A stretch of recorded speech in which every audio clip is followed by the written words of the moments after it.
20 ans, après la révélation Seul contre tous à la Semaine de la Critique, est-ce qu'il atteint le sommet?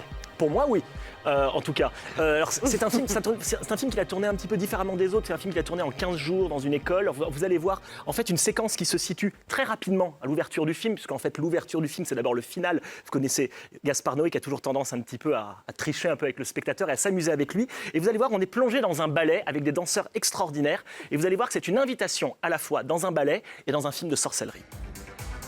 Donc, vous voyez la caméra qui s'avance vers tous ces danseurs qui sont en train évidemment de nous offrir leur chorégraphie. La caméra qui monte au plafond, hein, comme en zénithal, qui se met à tourner avec eux, qui enregistre ce chaos de corps complètement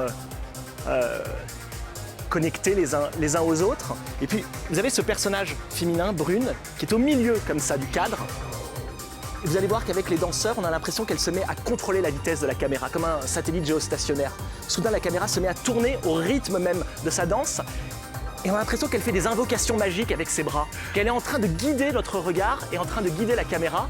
Et vous allez voir qu'elle n'est pas la seule, puisqu'elle revient évidemment comme dans un jeu au milieu du groupe, de tous ces corps incroyables qui sont en train de s'agiter. Et là, évidemment, la caméra est attirée encore par cette danseuse qui se cache à nous. Et évidemment, travelling arrière, à ce moment-là, elle est encore en train de guider notre regard. Et elle, comme dans une incantation muette, elle est encore en train de nous hypnotiser. Elle est la première à faire cette incantation. Un nouveau danseur qui vient à son tour pour nous faire son tour de magie comme un alchimiste dont nous ne comprendrions pas forcément les codes du corps.